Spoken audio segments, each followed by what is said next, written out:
with federal authorities to round everyone up.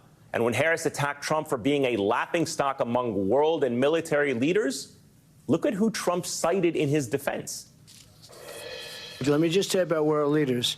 Viktor Orban, one of the most respected men, they call him a strong man. He's a tough person, smart. Prime Minister of Hungary. Viktor Orban, the man who has led an authoritarian takeover of Hungary for the past 14 years. He's attacked his country's press freedoms, judicial freedoms, LGBTQ rights, immigration. He calls himself a champion of illiberal democracy. This is the man that Donald Trump admired and modeled himself after in front of millions of Americans.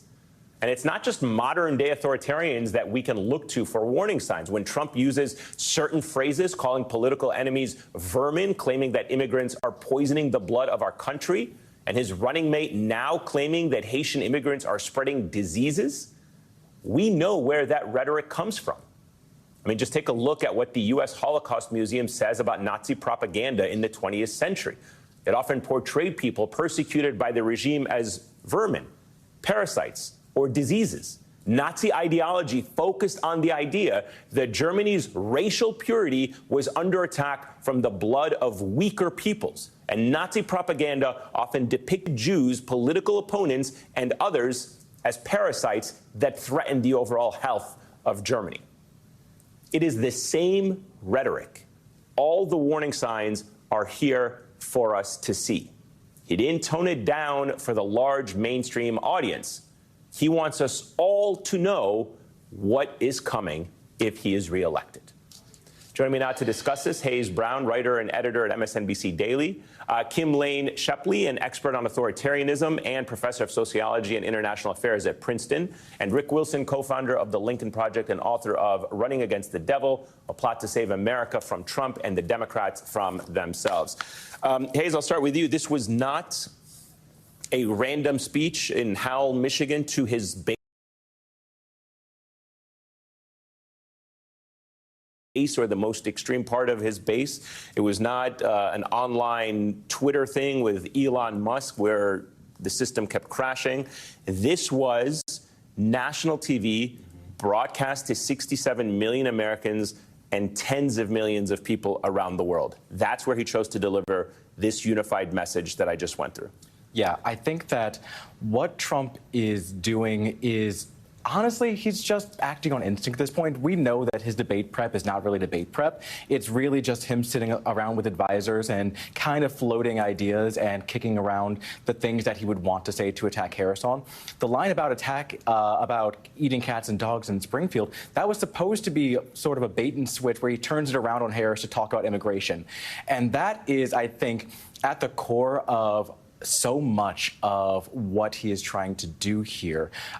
It's trying to find a way to get that rhetoric that you were mentioning about how horrible immigration is, how terrible immigrants are, how they are the ones who are ruining this country to a mainstream audience. Trump is at this point, though, the wrong person to deliver that message. They are trying to get it through with J.D. Vance as well. J.D. Vance, not very well liked, wrong person to deliver that message. So all that is being amplified are the weird, horrible, racist parts of this, which is riling up their base. But thankfully, that means that we are talking about it and trying to explain to people who are confused about what their message is trying to say, what they are actually meaning to get across. And it also speaks to just how vulnerable he is to social media and the fact that he can see something online and then totally take it and amplify it to millions of people, this lie about immigrants eating pets in Ohio.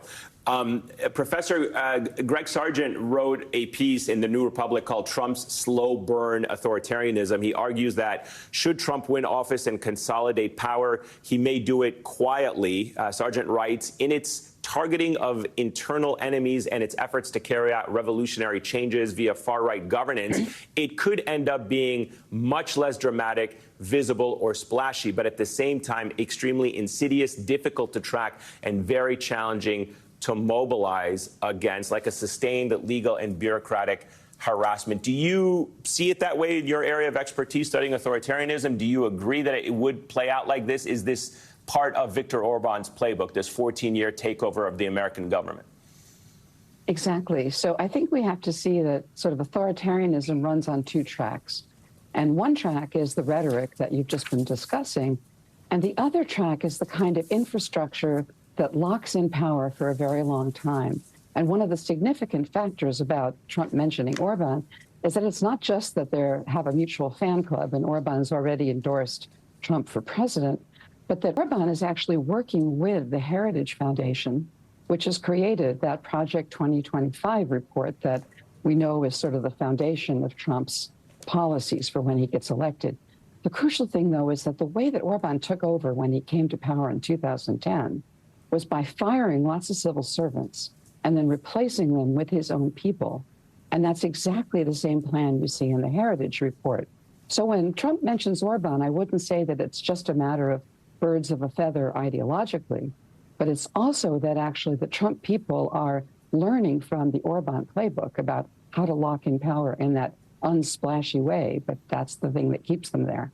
Rick, there's a very important point in what the professor was saying about the playbook and the parallels between Viktor Orban and what Donald Trump wants to replicate here in this country. And when the Democrats moved from Joe Biden to the vice president, it was reported that the Harris campaign was talking a little bit less about this authoritarianism and this threat to democracy. Right. She kind of struck a more positive tone, less about the fear of what Trump represents to our democracy. Harris and Walz have been, ridiculing. They've been knocking Trump down a peg instead of building him up as this huge, scary threat. What do you think here from a strategy point of view? I mean, it's effective, but is it going to be enough?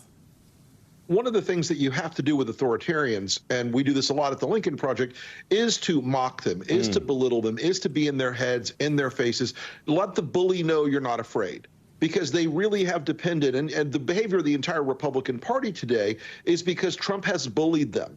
Trump has punched them over and over again. They are, he is the Ike Turner of the Republican Party. They are the abused, partners in this relationship, and it's grim and it's horrible. And I'm not joking about it. I mean, they literally are mentally abused by Trump. They are threatened.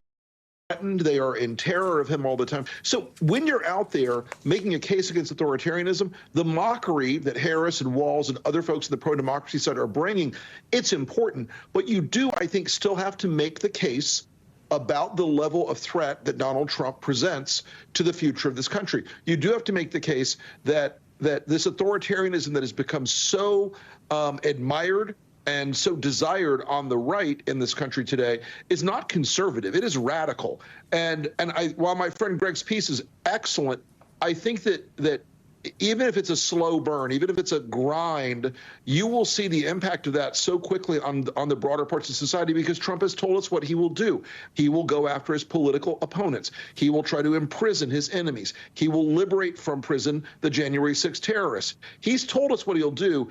There's a lot of Trump that's motivated by the roar of the crowd, and I think it would be harder for Donald to resist doing the big, splashy, horrible fascist things in order to play the long game. He's never been a good long player. And the dangerous part in this, Professor, is that when you look at somebody like Trump, and correct me if I'm wrong, is that he may be the clownish figure. He may be the guy who does it for the roar of the crowd. But who he brings into the mix, who he enables, the way that they go about dismantling it, these are the people who will be working in the shadows, the potential, director of CIA or potential various cabinet positions that don't get the attention that Trump is. While he gets all the attention and the spotlight on him, the dismantling of democracy is happening by people he has enabled who are more sinister and more strategic in the way they do so. That's right. Absolutely. So, I mean, I think one thing that Rick is absolutely right about this, that it's going to be the people that he works with. So Trump himself is not that great at the long game. He can barely control his impulses during the debate. But what I think he learned in his first term was that his most enduring accomplishment was altering, shall we say, packing the Supreme Court. And that he did because he outsourced it to a group of people who had a very specific goal in mind. They had a game plan, and he just let them do it. Yep. So now I think what you're seeing is that he's outsourced a lot of what he plans to do in the second term to the Heritage Foundation and to this Project 2025. And the Heritage Foundation is already training a set of people who can hit the ground running, as they say, on day one.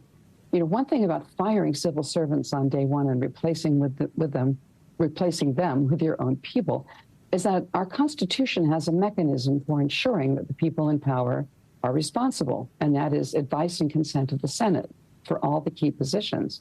If, on the other hand, you fire the tops of agencies and you just hire your own people, you're bypassing that advice and consent process. And that means that Trump can put into those positions far more radical people than he could get through the Senate. So that's a real danger signal I think we have to be on the lookout for. Hayes, I mean, part of the problem is we have to make sure that we also don't get numb to Donald Trump, right? I mean, we cannot get fatigued by the way that he just sucks the energy out of the room. I think as we get closer to the election, it's only going to intensify, and you want to make sure you still have people's attention. The threat is real, the danger is real, and it is now at the doorstep of our republic. And I agree with that. I mean, two things though. One, it has been 9 years of this. I know. Like, it's hard to not get fatigued. Yeah. And I think that goes both ways. I think that Trump is tired. I think that his routine is tired. I think that he is trying to keep people's attention, and that's part of why we're seeing this escalation of rhetoric from him. He wants more and more attention, more and more people in the crowds to agree with him. And then on our ends, we, especially in the news media, we are trying to make sure that people are aware of what's happening. Right. But our whole business model, the whole structure of how you structure news is what is new. And if he's been saying the same thing for a long time, it's hard to really just shake people and make sure they know, okay, I know he said this before, but he is still saying it is still true, and he still means to do this. He still means to carry out these plans that he's been talking about for so long now. Like the firing of civil servants, he was talking about that at the end of his last term. If he had won, that was the plan to be put into place as soon as he won. So we have to just keep letting people know what is going on here. Yeah, we certainly cannot tire and take our foot off the pedal right now in the face of this threat. Professor Kim Lane Shipley, thank you so much. I greatly appreciate it. Hayes, Rick, please stick around. We've got a lot more to talk to you about after the break. The right's unhinged conspiracy theory that is putting an entire U.S. community on edge, and why the woman who started it all now is having regrets. Chase knows how to put the heart in your local community. Evan, you helping them with savings, right? Somebody just got their first debit card. Ice cream on you? Your money is a part of your community, so your bank should be too, like Chase. If you're feeling out of step with your current big wireless plan, switch to Consumer Cellular. Switch! All the dips, here's the price. Ow, ow, ow. Storm. With plans starting at just $20, it's easy to switch to Consumer Cellular. Online dating? I know people meet that way, but where would I even begin? Open laptop, go to OurTime.com, look for free. It's easy to take a look on Our Time, the dating site for people over 50.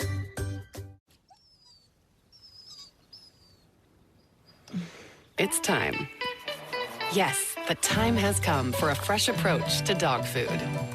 Every day, more dog people are deciding it's time to quit the kibble and feed their dogs fresh food from the farmer's dog. Made by vets and delivered right to your door, precisely portioned for your dog's needs. It's an idea whose time has come.